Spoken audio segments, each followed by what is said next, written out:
Like a lot of people in the sports industry, I read with great interest the Evan Shapiro report that came out earlier this week. And it is interesting. It gives some new insights, and everyone needs to take from it what they want to learn from it.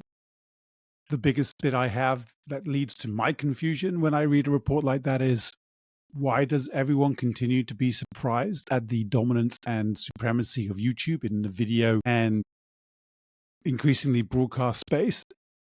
It just seems pretty obvious to me. I was betting on YouTube as a video platform back in 2014.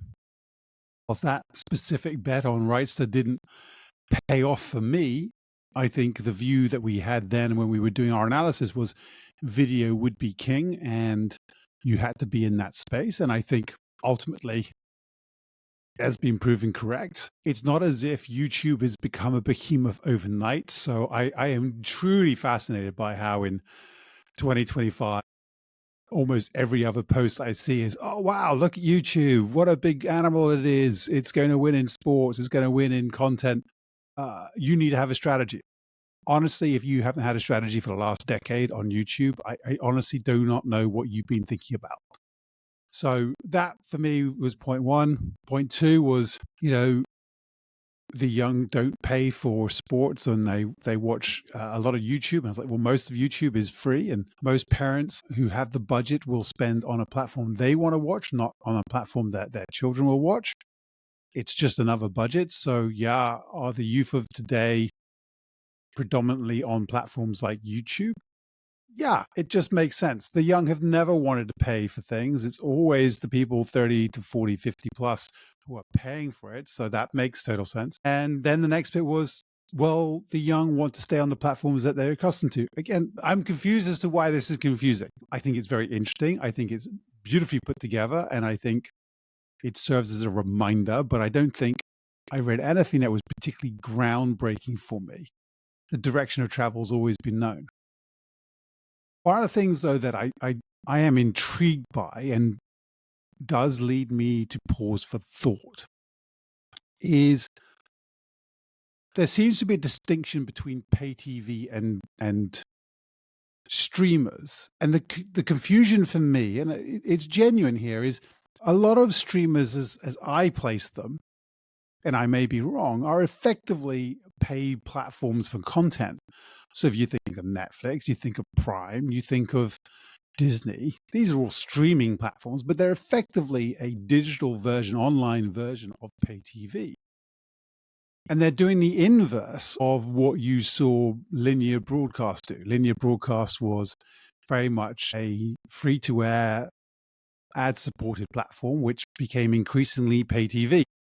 Streamers are doing the inverse. Streamers started with a subscription-based platform and are increasingly going to effectively a free-to-air, ad-supported platform.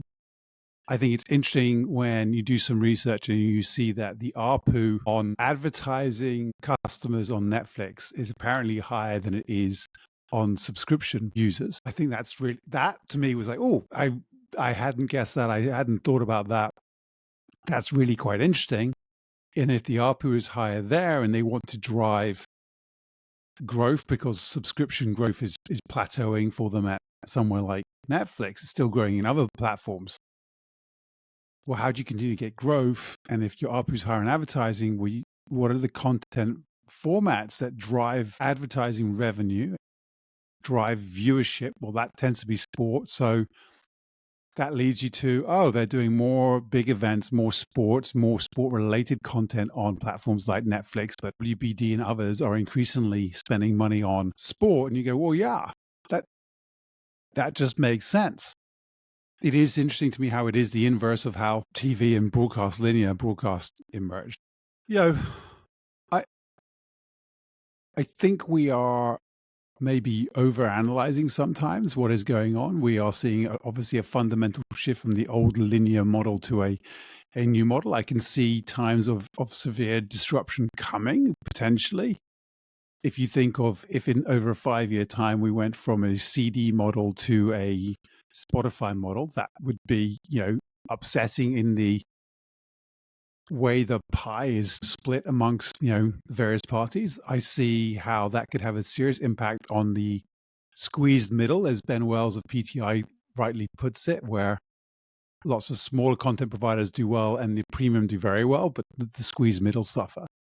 But, I come back to ultimately the streamers will need to consolidate. There are too many of them.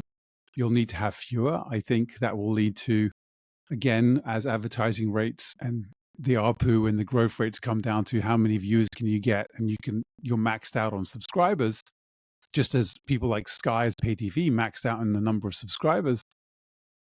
I increasingly think sports will be, as Todd Bowley put it, a way in which, if you want to be a global platform, sport is going to be central to it.